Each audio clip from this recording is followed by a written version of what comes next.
Before we start, I want to thank our sponsor, Kyndryl, who runs and reimagines the technology systems that drive advantage for the world's leading businesses. With a unique blend of AI powered consulting built on unmatched managed service capability, Kyndryl helps leaders harness the power of technology for smarter decisions, faster innovation, and a lasting competitive edge. You can find Kyndryl at KYNDRYL Kyndryl.com. Welcome back to part two of this brilliant book. It's there behind me on the shelf. There's nothing like this. The strategic genius of Taylor Swift. We're joined once again by the author of that book, Kevin Evers. Welcome back to the show. Thanks so much for having me. It's great to have you, man. I have a bone to pick with you. I've got in so much trouble because my wife keeps walking in and I'm listening to Taylor Swift or listening to speeches by Taylor Swift or Grammy Awards or speeches, etc., etc. And she's like going, "Have you become a Swiftie?" And I was like, "I think I have, thanks to this guy, Kevin Yeah, Evers." the same thing happened to me. I wasn't a huge Taylor Swift fan when I started this, and I spent 3 years doing so much research and only listening to Taylor Swift music. So my wife was also confused. She's like, "I thought your favorite band was Radiohead. Why are you suddenly so into Taylor Swift?" But she's also become a Swiftie, and my daughter's a Swiftie too. So it's become a whole family affair. We haven't converted my son yet, but maybe someday. Maybe someday, man, because it doesn't seem like she's finished any day soon. But let's pick up. We said we'd start at the reinvention. So this is where she covers up her disappointment of losing album of the year to a brilliant album, which was Daft Punk. This was her Red album, which was released in 2012. And what's really interesting about the Red album is she really started to move into pop, but still stayed in the country world. So she was straddling two different genres. She was dominating both genres. She was the most played artist on country radio. She was country music starling. Yet with the songs that she made with Max Martin, the Uber producer, she she realized her first number one hits. She never had pure number one hits before. And those were played on pop radio. And so she gets to the Grammys, and Taylor's always been really, really competitive. And she wants to win awards, or at least she really seems like she wants to win awards. And she loses to Daft Punk.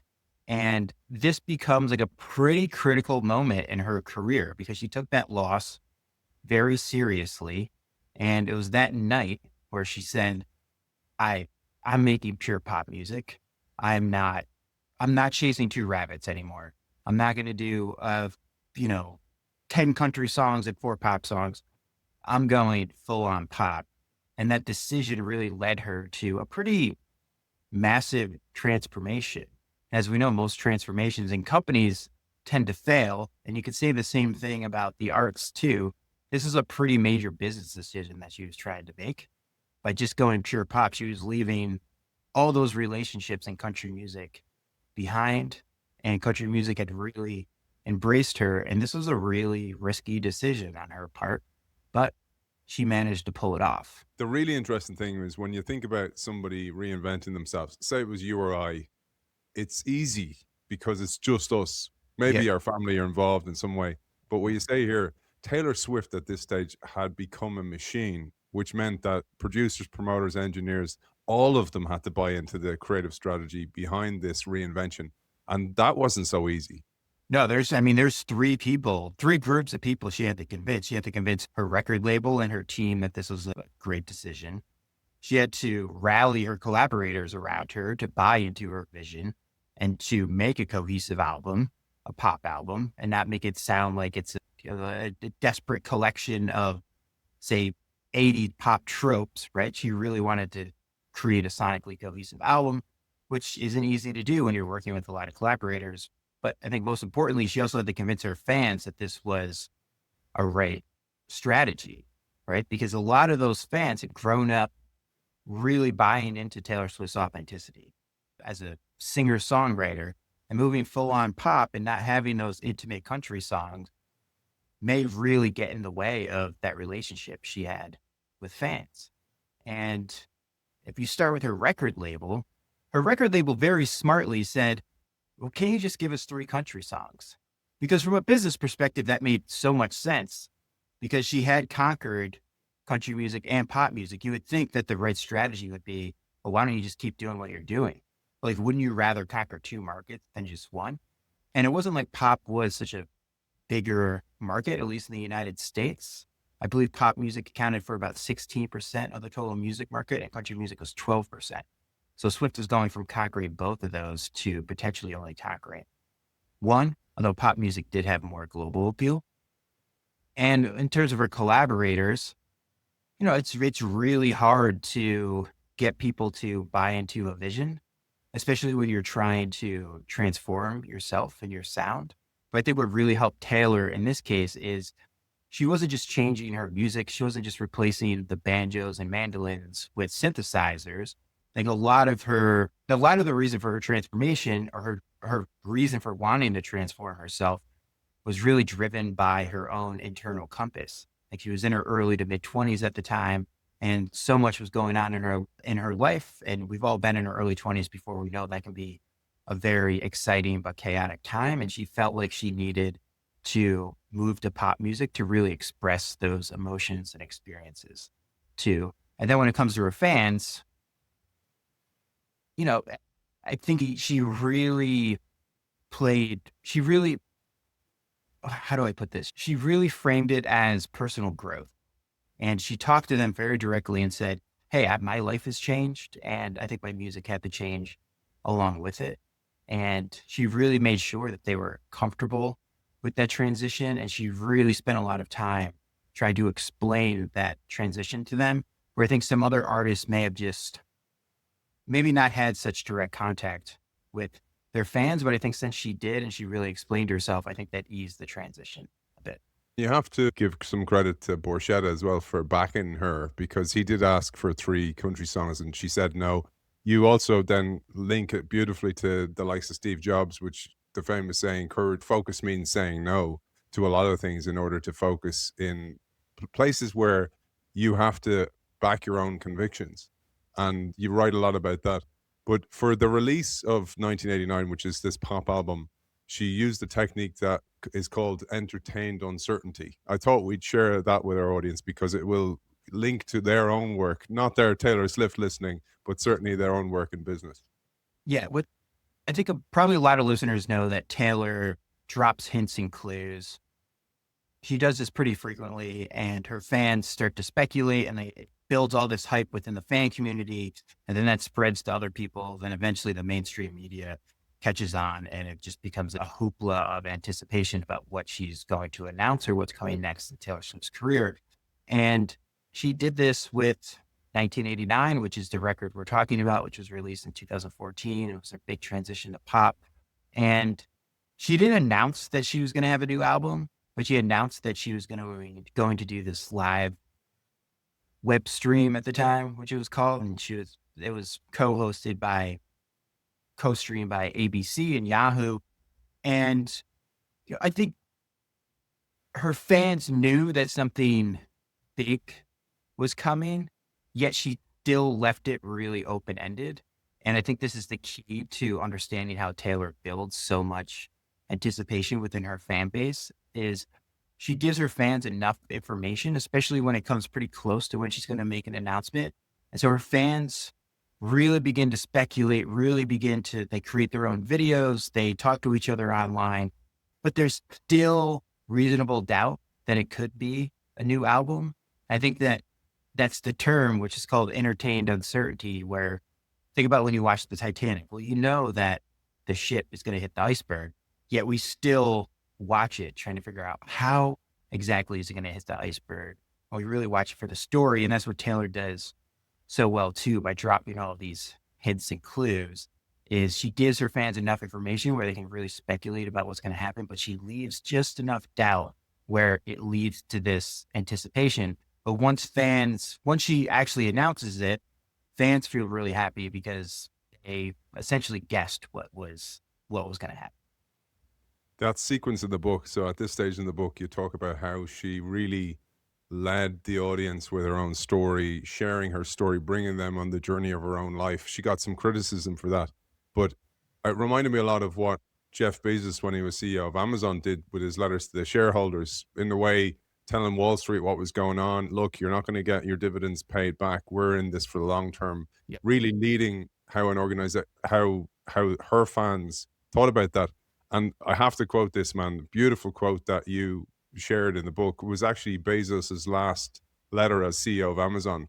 And he said, "We all know that distinctiveness, originality is valuable. We are all taught to be ourselves. What I'm really asking you to do is embrace and be realistic about how much energy it takes to maintain that distinctiveness. You have to pay a price for your distinctiveness, and it's worth it. The fairy tale version of be yourself is that all the pain stops as soon as you allow your distinctiveness to shine. That version is misleading. Being yourself is worth it, but don't expect it to be easy or free. You'll have to put a lot of energy into it continuously." I share that because I think it speaks to many of our audience as well, Kevin, who paddle their own canoes or think differently and are constantly checked on that by organizations they worked in. But embracing that is really key. And it reminded me of something you said to me when you're working as an editor, embracing other people's work. You ask them things like, why can only you write this book? Mm-hmm. And for me, it's such an important part of your work, but also the theme of this book is back yourself and back your difference, because actually the difference is what stands out. And it's not going to be easy, and people are going to push back massively, as they did for Taylor Swift. Oh, for sure. That's such a great way to put it. And, Taylor took a lot of risks to move into pop. I think music critics at the time thought it was an inevitable decision that she was always going to move to pop music. That may be true, but it did come at a business risk, and it also came at a reputational risk. Taylor Swift was one of the biggest artists of the time. And if she had tried to move to pop music and it wasn't successful, I mean, she would have been heavily criticized. And she did receive a lot of pushback from her record label, yet she really pushed to do what she wanted to do, which is good. But then she also really put in the work of making sure that it worked. Yes, she created a great product. That was the number one priority. But number two, she really spent the time to explain that transformation to her fans. And if she didn't do that, I'm not so sure that it would have worked as successfully as it did. And if you look at music artists, we tend to think of them as rebels, right? A lot of artists tend to like, I'm going to let the work speak for itself. But Taylor has never really done that.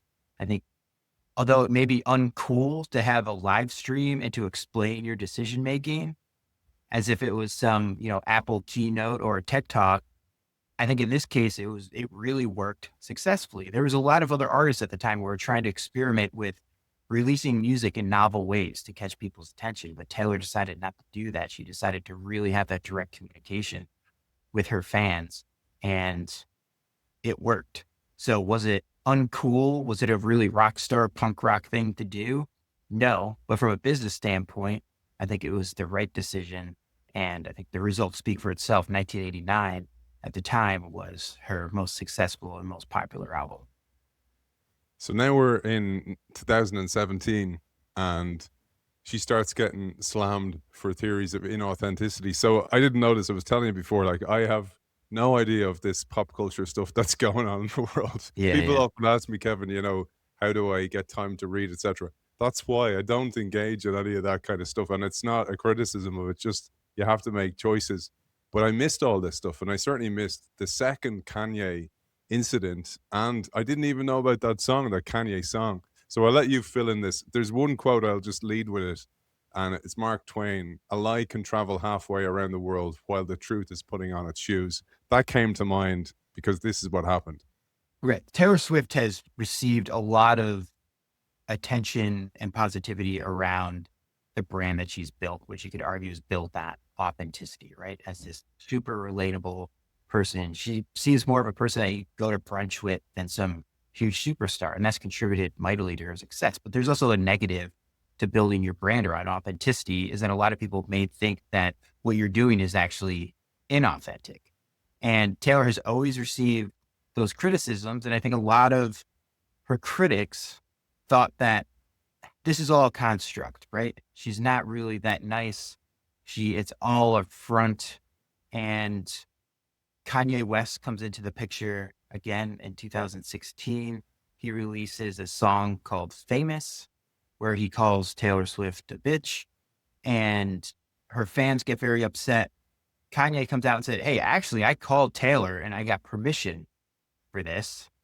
And Taylor comes out and said, well, I never gave you permission to call me a bitch in the song. And months later, Kim Kardashian, who was Kanye West's partner at the time, releases a series of videos that Kanye had recorded where it seems to show that Taylor Swift gave Kanye permission to do this. And it really set off a social media firestorm. A lot of people and a lot of media members thought that Taylor Swift's career was in jeopardy because people had found out that she was a snake, so to speak. And her social media pages were infiltrated. People would put snake emojis.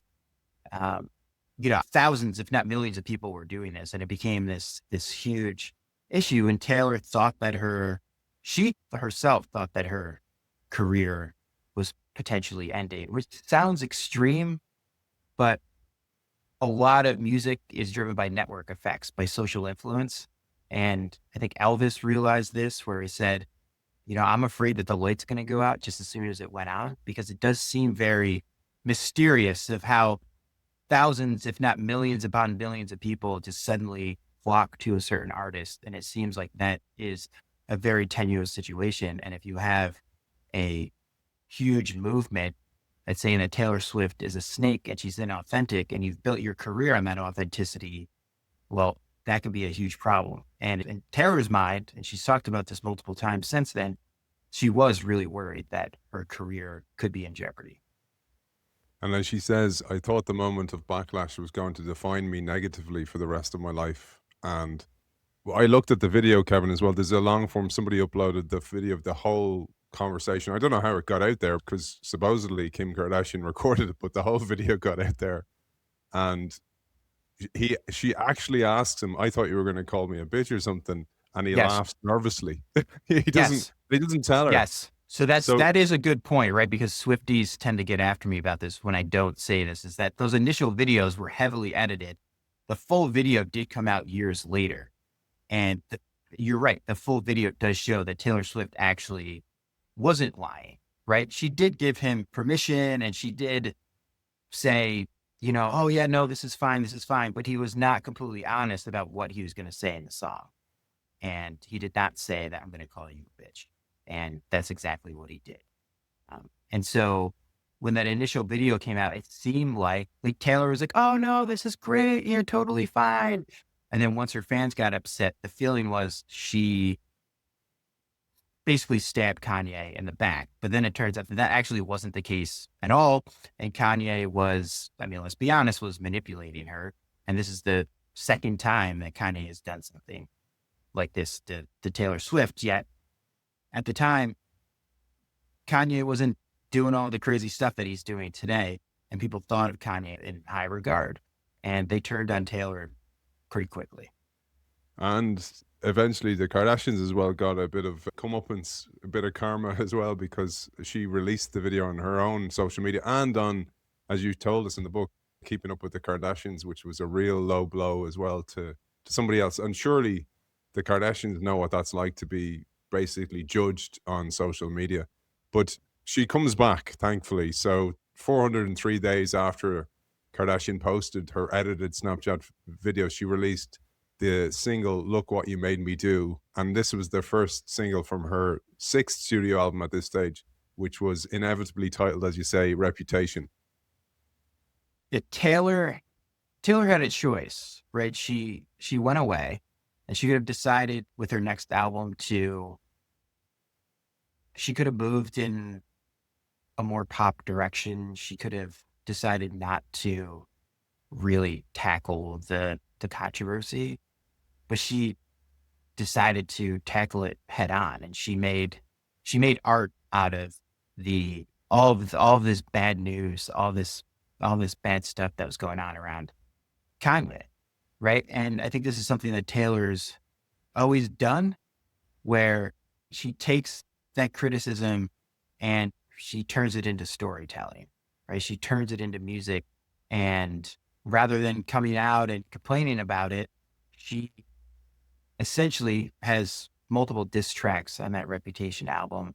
And a lot of that album, as you mentioned, it's called Reputation on purpose because her reputation, as she thought, was in tatters.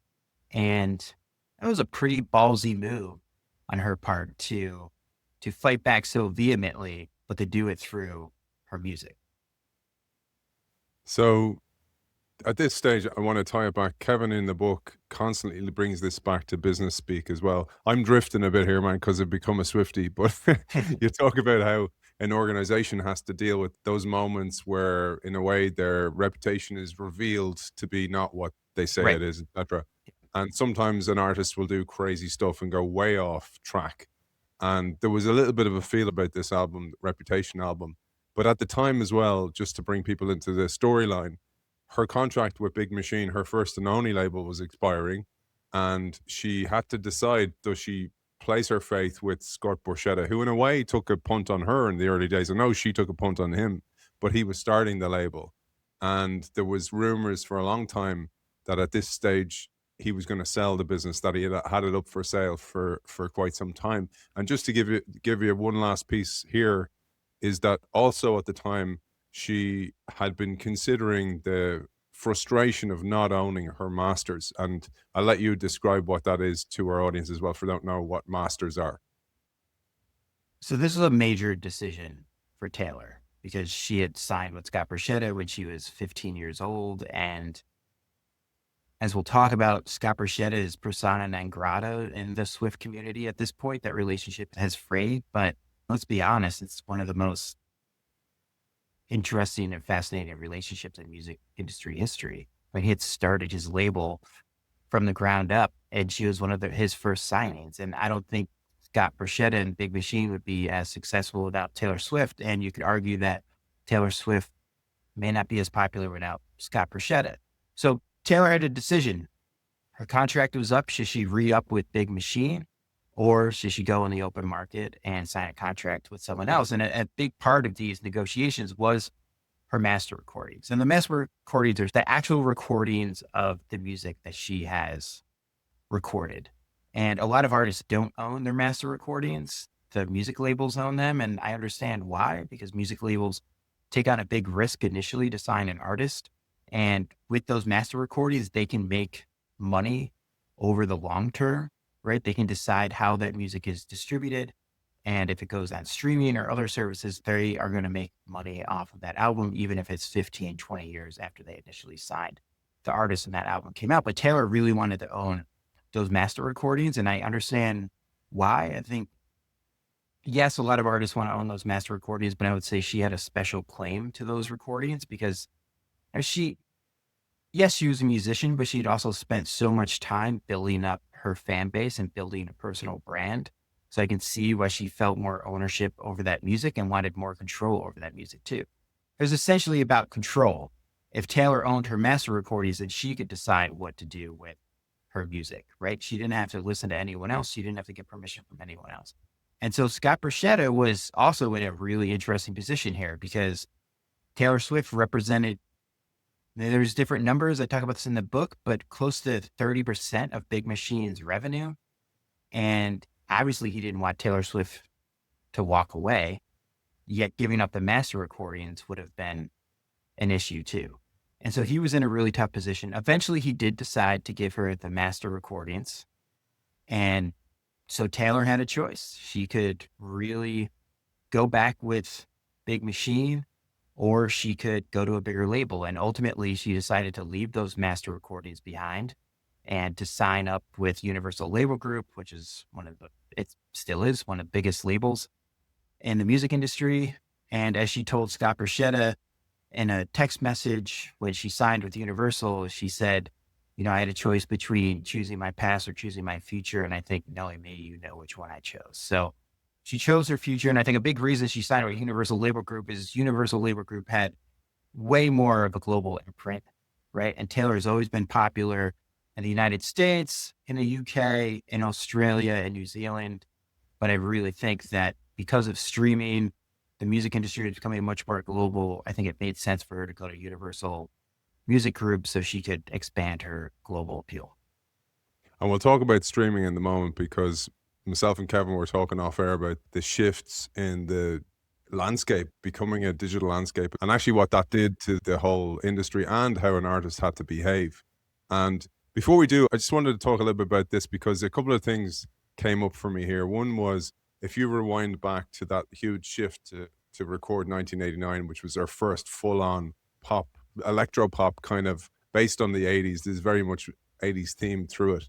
She talked about how, in a way, her colleagues, people who had been working with her at Big Machine, it felt like they were having interventions with her. And they're like, let's talk some sense into her here.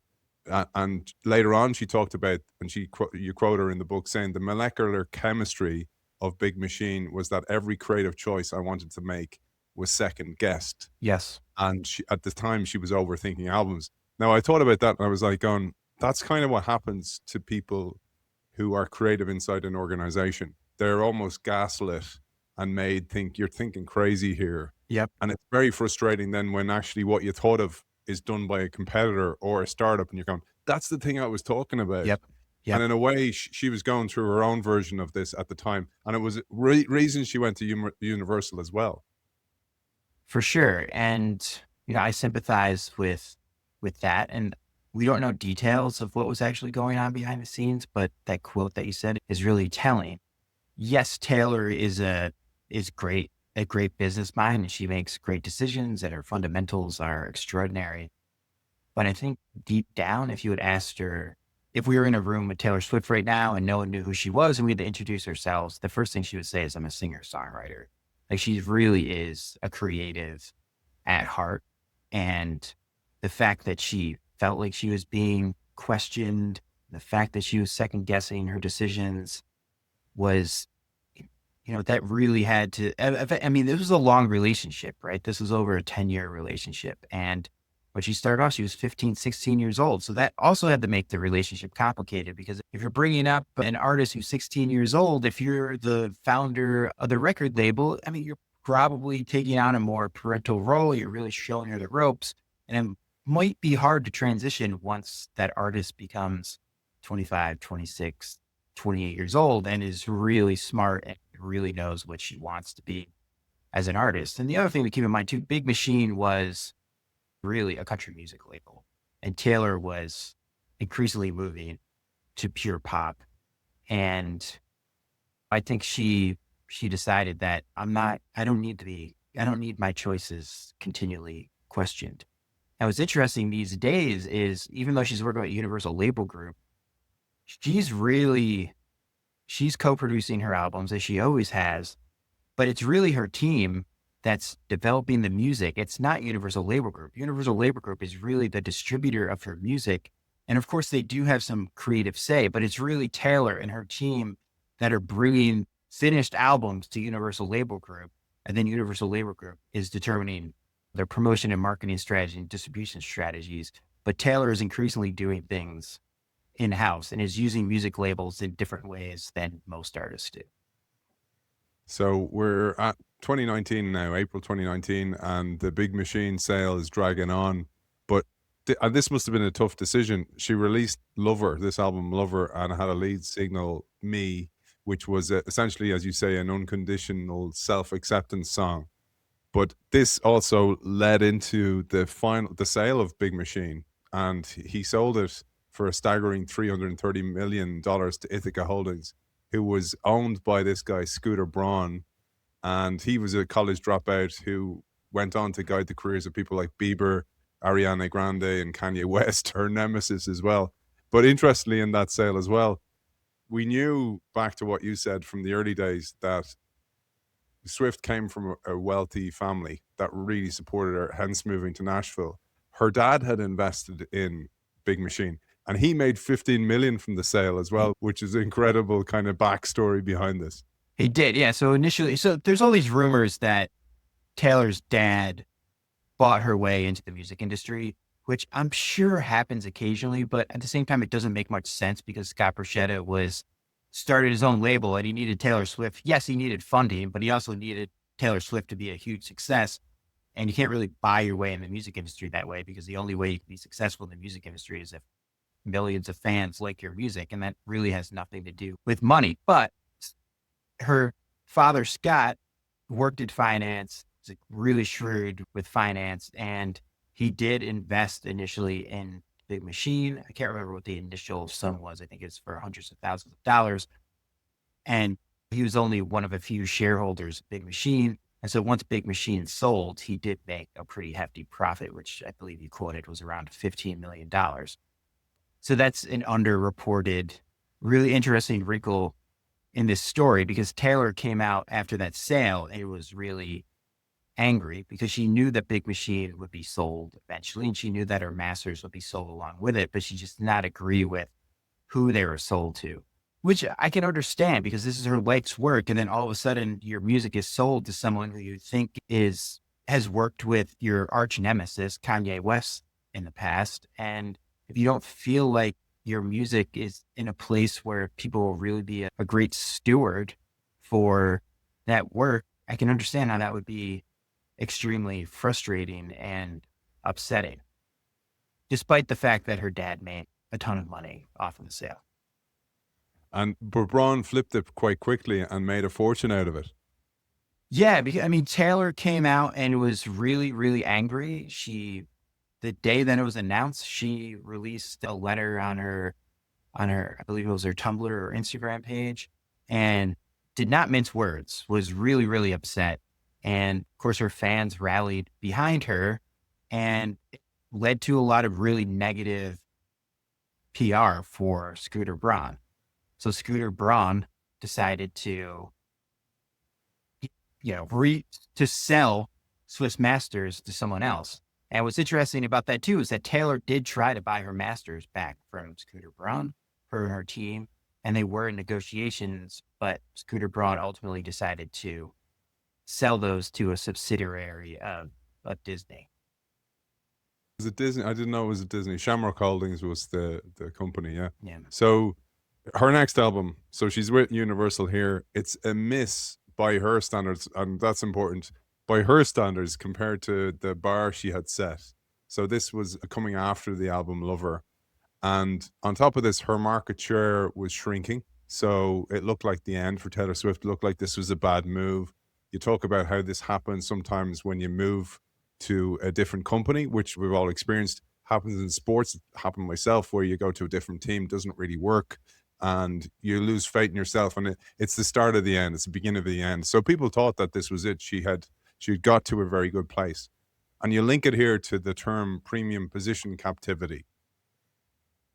Yeah, I mean, this happens to a lot of great companies where they're so successful and they're so dominant that they become captive to their own success, right? Things are changing around them, but since they're doing so well, they're not really thinking about the outside environment, or at least not in a way that they really should. And once things shift, they're caught flat-footed. They're not able to be as agile as they should be. And you could argue that this was happening to Taylor Swift, where for the longest time, she really didn't have to worry about streaming. She actually had a very contentious relationship with streamers, where she had pulled a lot of her music from Spotify. And she had a very public battle with the co-founder of Spotify, Daniel Ek. And streaming isn't just a distribution service. It really changed the way we listen to music and what we think about music and how we access music. And by 2020, most of Taylor Swift's fans were on Spotify. And she really didn't have much of a strategy beyond now finally putting her music on Spotify. And there's all these other artists who I talk about in the book who came up around the time of Spotify. And because of that, were much better at adapting to audience preferences. And Taylor was much slower to adapt to those things. It's really the first time in her career where I'd say she was caught behind, right? She was caught flat-footed. And that album Lover, even though the initial numbers looked extraordinary, in the long run really weren't as good. And this is their second straight album that did not rise above the previous album, which was 1989. So yeah, she was in a position where she really had to make she had to make a change. She couldn't keep doing what she was doing. She would still be a successful artist, yes, but it's just like in sports. If you want to win Super Bowls, you want to win championships, and if you're not making the playoffs every year, then someone's going to say that something's wrong. And it's the same way in the music industry. She was the number one artist, and her market share was dipping a bit. And like any business, she obviously wanted to grow her business and to grow her fan base. And in order to do that, something had to change. She couldn't keep doing what she was doing. I love this part of the book. I really went deep on this. I went down so many rabbit holes, man, on this. Not only with Taylor playing in the background, of course, but at this stage, so there's a journalist, Tatiana Cariciano, or I think that's her name. I'll link to her brilliant blog. Actually, I looked at her blog. She talks a lot about the music industry. You quote her, and she talked about these different tiers of classes of artists. So class one was pre-digital era, essentially, which Taylor was. We forget that. Yep. Yes, she was around MySpace, but the music didn't exist except for things like Napster or illegally. Mhm. Maybe a little bit on iTunes, but it was still transactional. You still had to buy it. And her success, you talked about the premium customer captivity. Her success was based on these parties, these ways to get people to buy physical albums, buy Yes. multiple versions of the physical album. It was a different world. And then class two were the ones that straddled both worlds. They came from the old world, Beyonce herself, and then they went into the new world and had to deal with both. And then there was class three, people like Drake you talk about, and they treated it totally different. And a really important thing you say here, Kevin, is her problem with streaming stemmed from mostly the the ad supported tier, the common subscription lure of freemium. So get them on and then convert them, because the ads are a little bit annoying. They're bugging you all the time. So that's a tax for having it free. And that was one of her problems, because she didn't want this premium product that she'd built and written sitting beside, for example, you say ads for me undies.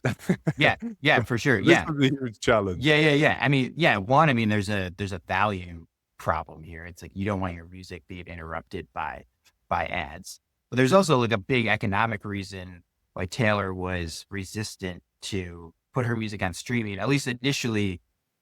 When an album comes out, some point she would withhold the music from streaming for a month or two. In other cases, she withheld it completely. Her strategy evolved over time, but I mean, make no mistake, a lot of her decisions around streaming were economic. She was really the only artist at the time who was selling physical albums and selling a lot of physical albums. And economically, that was much better for her to sell physical albums than streaming. Because with the free ad tier, not only is her music getting interrupted by ads for razors and MeUndies and all these other things, she's not making royalties off of that, right? Where she's making a much bigger royalty off of physical album, right? So this is where the premium position captivity come in. She was really the only artist who could sell millions upon millions of physical albums. This is before there's now vinyl. There's a new resurgence in vinyl and physical products, but in 2020, a little earlier, that wasn't really the case, but Taylor was really the only one who could do that. So she was right to try to maximize that strategy as much as possible. Yet when streaming came in, she just didn't have the right strategy. So for Lover, she used all these old strategies that have worked in the past, yet didn't really find new ways to make her audience happy and to grow her fan base. This is all leading up to the pandemic, and we all know what that meant as well. It's so interesting when you read it in the timeline you've put together, because the pandemic comes along and just happened with so many organizations. It sunk some of them, but it accelerated some into the digital age. And for her, the pandemic threw the industry into turmoil, let alone her. So concerts were gone, album releases delayed, cut off retail channels, everything changed. So you had to be on Spotify, you had to be on these dominant platforms. And the other thing that you say that's interesting to note is, before, there wasn't that many people on those platforms. I remember that in the early days, there weren't that many on them. There wasn't that much music on them. In fact, things like YouTube had more music back then, certainly more indie music and different music, different genres. But Spotify was still early on its S curve. And now it has gone through its huge transformation. I'd say, for example, the pandemic was a gift to Spotify in some Oh ways. yeah, for So sure. she had to be on it and she Yeah. had to embrace it. And it was a gift to Taylor too, because it wasn't just about getting her music on these platforms, because her music eventually did end up on those platforms. She would just delay for a while. And then when she released Lover, it was a simultaneous release. It went on Spotify the same day as the physical albums went on sale too. The main issue is with Spotify, because it changed our preferences and it made music so easy to access and just gave us so much music. With the click of a button, we have access to like the entire music catalog in the world, essentially. And that changed what listeners want, and it changed how listeners behave. And what really helped Taylor during the pandemic is she didn't have to worry about radio. She didn't have to worry about how is this music going to sound in a stadium. And I think those constraints, or lack of constraints, I'd say, allowed her to change what she was doing. So instead of making an album and really pushing it in this big mass media way, she went to work and created an album called Folklore and worked with some indie rock producers. And it's arguably the best album of her career because it really returns to her roots as a singer-songwriter, not pop at all. And I'd say it's more of an indie folk type of album. And yeah, it really helped her to think about her music in new ways. Not only the content around the music, but how she releases that music. So she surprise released that album. There was no big roll up to that album. So it really surprised her fans. She announced it. And then at midnight that night, the album was on Spotify. So that really helped. But then I think this is the biggest strategy change. She released another album months later called Evermore. And then she's continued to release new music and has continued to. I mean, she's released about 8 new albums since 2020. And she used to release an album once every 2 years, right? And I think that's the big change. That's the big adaptation to the streaming age where it's really hard to catch people's attention, like really, really hard. But once you do, I think it's really important to continue to develop that relationship and to create as much content as possible, as long as it's good content. And that was the big change. And I think that's a big reason why her popularity has surged since 2020 is because she went from a very precious songwriter who would only release music every 2 years to a really prolific songwriter who releases a ton of music at a really fast clip. Which also proved to me in that sequence when you're writing about Dessner, who was the producer who produced that album, he gave her kind of scraps of stuff that he had worked on, the offcuts, kind of like when you write a book and the chapters you didn't publish, the chapters you decided not to include, the Yep. bits, the stories. Mhm. He gave him, because she's like, just give me whatever you got there to get me a feel of your work. And he said like he came back like a day later and she'd written like 3 songs or something like that. So you also get these little hints that for people who doubted that she was writing the music, she absolutely was. And you could only do that if you were writing your own music. You couldn't, you couldn't, this is not like, I think about shows like Family Guy, where eventually it's not just the main Seth MacFarlane writing them, it's actually a team of writers, or Simpsons as they Yeah. grow and grow. Yeah. Because when you get to the Eras tour, you couldn't do what she did, 3.5 hour tours, 3.5 hour shows, unless you went through the struggle of writing those songs. It's like when I interview you, I absolutely know you wrote the book. But you didn't have a ghostwriter write it for you because you know the stories inside out. Right. And you only really, really do that when you've gone through the struggle. Yeah. And I think her fans recognize that too. And for some listeners who don't quite understand the music industry, it is actually pretty rare for someone of the stature of Taylor Swift to be really in charge of her own career, really writing her own songs. A lot of artists of that caliber are really, really dependent on co-writers who are doing most of the work, if not all of it, right? I mean, it varies from artist to artist. The fact that Taylor is the CEO of what she's doing, how she's in full control of her, at the creative side of her career, and the fact that she's writing these songs from her own perspective is the devil's in the details. And I think you can tell by the way she sings, and you can tell by the way she expresses herself.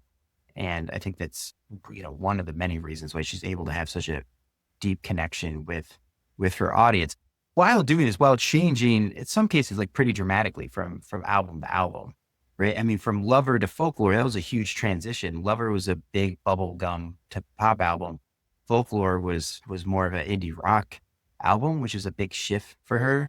Yeah, I think when she's at her best, she finds ways to, like, the shift in the music is based on the stories and the emotions and the experiences she wants to express, and the music is secondary to that, right? It's like the music is a way to get her point of view across. And so when she's at her best, the emotion and the lyrics are in lockstep with the music. And that's why she's able to adapt so often, because the core of what she does doesn't necessarily change, even though the music sounds a bit different. One of the things she'd been criticized for is like writing about boyfriends and, oh, you shouldn't be doing that, etc. I thought about that because we've done 2 episodes and I've read the book over 2 weeks. I was thinking about that. I was like, going, everything I write is based on some experience in Yeah. life or something I'm reading, because you don't have an output without an input, and you mix it marinates with your own thoughts and your own metaphors and the way you make sense of things. And that's why I actually write, is to actually make sense of this and to learn it in a different way. So of course she's going to write about the experiences you had in her Yeah. life. Yeah. I don't understand that as a The criticism. criticism is so bizarre to me, right? I think it's just a way to put her down, and it probably comes from a sexist point of view too, where love and heartbreak is what a lot of great music is based on. And the fact that she's returning to these themes over and over again makes total sense to me. It's like you look at a Picasso painting, you look at a series of Picasso paintings, yeah, they start to look similar after a while because he's obsessed with the same themes and the same ways to express himself. And he's just trying to perfect that over and over and over again. And you can see that with other artists too. So the fact that she's obsessed with love and heartbreak seems like a positive to me, right? I don't see any issue with it whatsoever. I often think about that. I think we mentioned on the first part was when people are critical of people like Taylor Swift for their success. And it goes back to what I was saying about Bezos, that there's a huge price you pay for that to be consistently there. Like most people would be happy with one album or one, even a number one. I was thinking about this, how that song, Suzanne Vega, Tom's Diner, that famous song, was playing in the gym earlier on. That there was a remix version of it. And you've given me a new lens to hear these things. And I was kind of going, like, if you're Suzanne Vega, that song was at number one for a very long time. Of course you're delighted. But then some people like Taylor Swift's like, that's not enough. I want not only have an album that needs to win a Grammys or a VMA or whatever, I want to do it again and again and again and again, and I want to dominate. And then, that belligerence is just incredible. Well, it's something that we admire in athletes. And I don't know if we admire it so much in musicians, at least female musicians. And for me, her competitiveness, her drive is one of her defining traits. And she's talked about this in an interview recently, where she was on a late night talk show. She hasn't done that much recently, but for this album cycle, the Life of a Showgirl album, she's been more out in front of the media. And she says, people, I forget how she phrases it, but she's been criticized for wanting to be number one. And because she's obsessed with being number one, especially over a long period of time, say she's been on the number one spot for 9 weeks. Well, she'll put out new variants or digital downloads to make sure that she stays at number one. But of course, as she does this, she knocks someone else who could be number one is number two, right? And she's like, well, yeah, of course I want to be number one. Like, of course I want to keep doing this. And I don't think there's anything wrong with that. I think her drive and her competitiveness is a big reason why she's continued to do so well. And look at the Eras tour. I always use this example. The Eras tour, demand was extremely high for that tour. She hadn't toured in years and years and years. Ticketmaster said that she would have had played 900 stadium shows to meet the demand for the first US leg of the tour alone, right? And of course, there's no way she could have done that.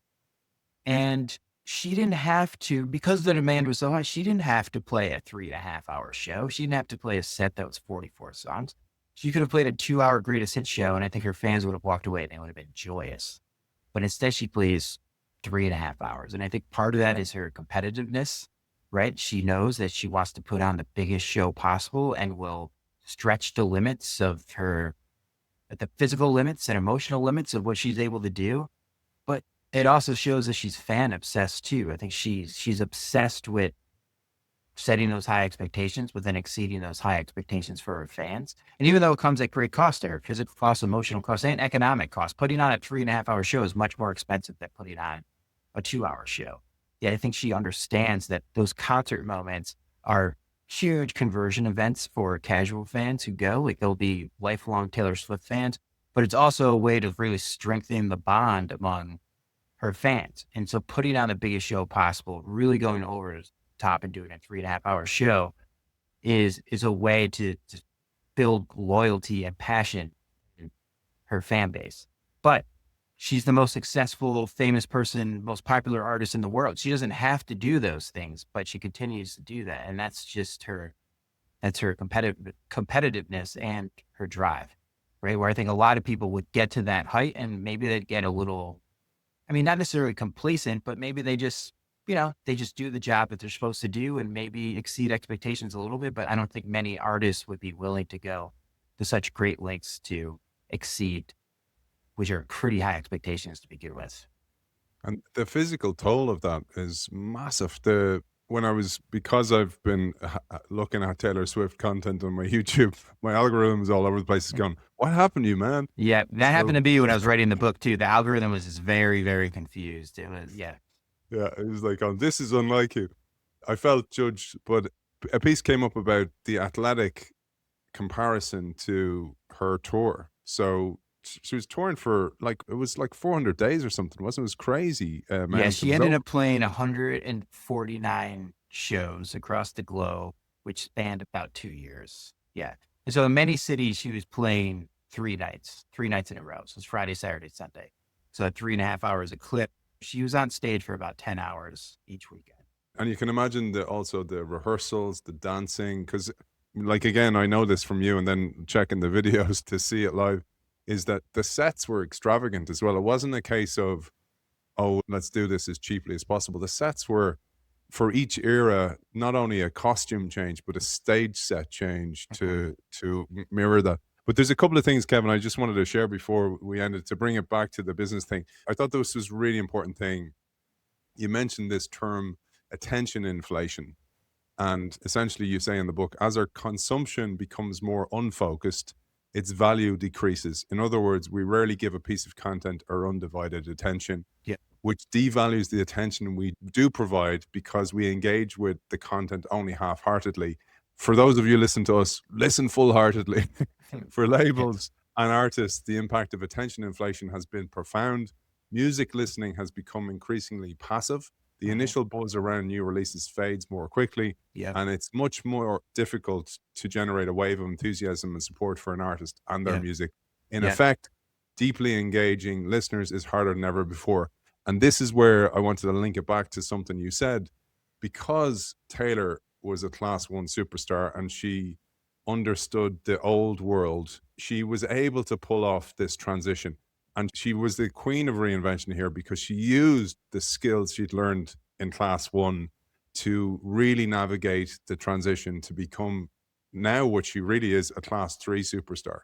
Oh, for sure. Everyone always asks me, like, what's the secret to Taylor Swift's success? And of course, I could rail off 10, 20, 30 different things. But if I had to say the number one thing, I'd say it's her fan obsession and it's her ability to build a community around her ideas. And this all started very early on in her career where she was meeting fans for hours after shows and like really developing those close relationships with fans, like in-person contact as well as online contact too. And this has helped her mightily through her career. Because when you talk about attention deficit or attention inflation, it's really hard to release content these days and to gain traction.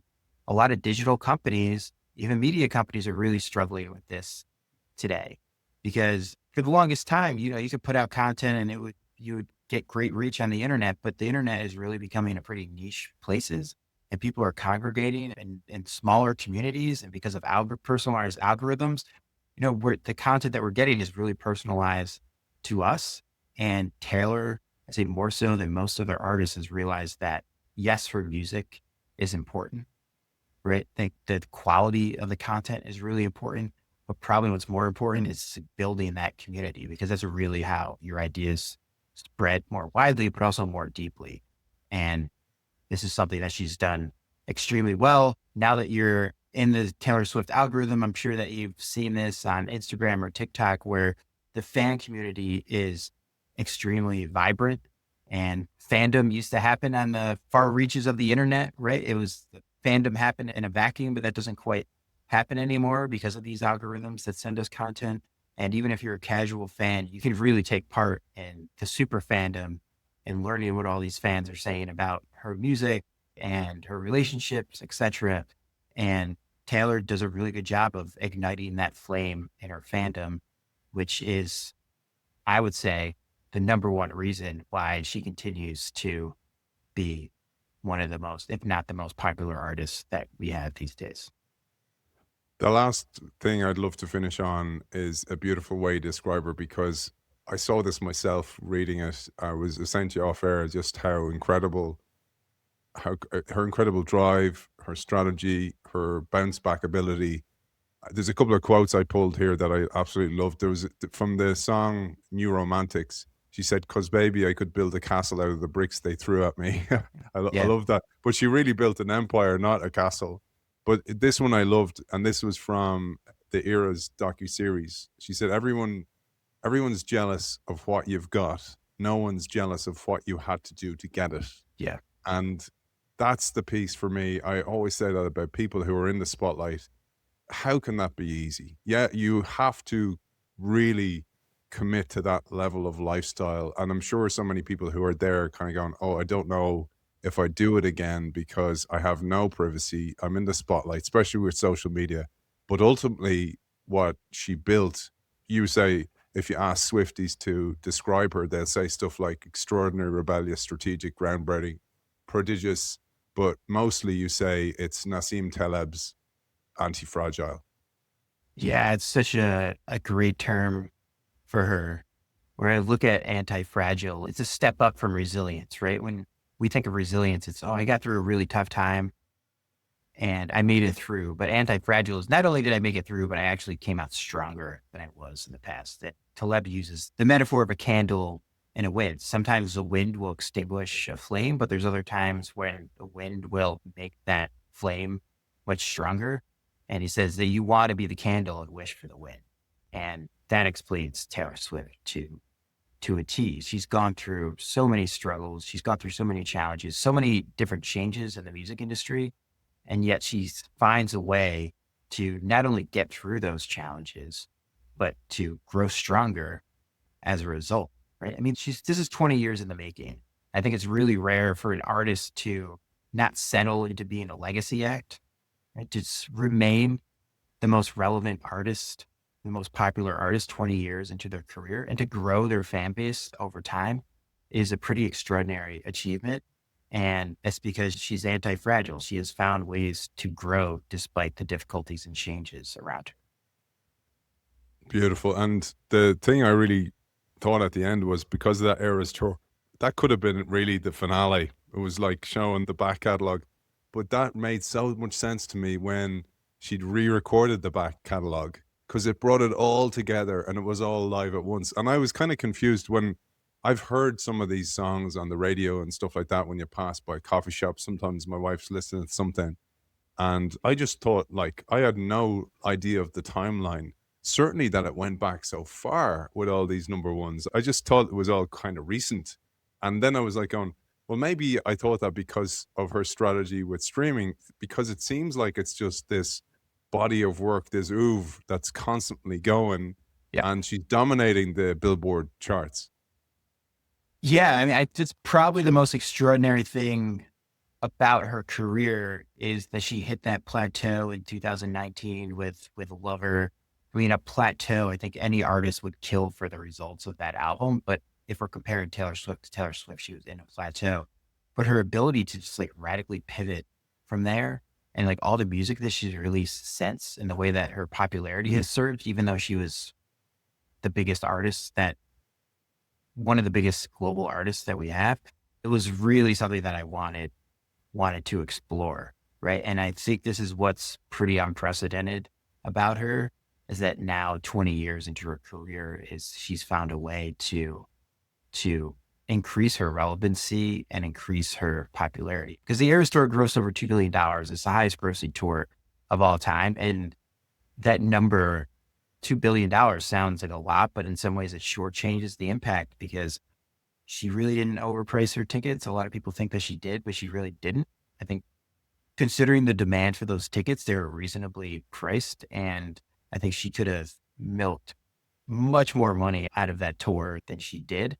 So it's really an achievement that we haven't really seen before. And this may be controversial to some people who love the Beatles, but I would say that what Taylor's been able to achieve over the last 5, 6 years is as, if not more impressive than what the Beatles did in the 60s, because the industry that she's been operating in is much more difficult. We don't live in a monoculture anymore. And her ability to really see how the industry has changed and to see how fan expectations have changed and her ability to meet those expectations is something we haven't really seen before. Taylor Swift, we salute you. Fantastic career. And I want to salute you as well, Kevin. Where can people find out more about your work, about the book, etc.? You can go to nothinglikeThisBook.com, which is my website. You can find me on LinkedIn at Kevin Evers, or you can follow me on Instagram at There's Nothing Like This. Author of There's Nothing Like This, The Strategic Genius of Taylor Swift, Kevin Evers, thank you for joining us. Thank you so much. This is fun. I hope you enjoyed There's Nothing Like This. It's a pleasure to bring it to you, and it's with thanks to our friends at Kyndryl, who runs and reimagines the technology systems that drive advantage for the world's leading businesses. With a unique blend of AI-powered consulting built on unmatched managed service capability, Kyndryl helps leaders harness the power of technology for smarter decisions, faster innovation, and a lasting competitive edge. You can find Kyndryl at kyndryl.com.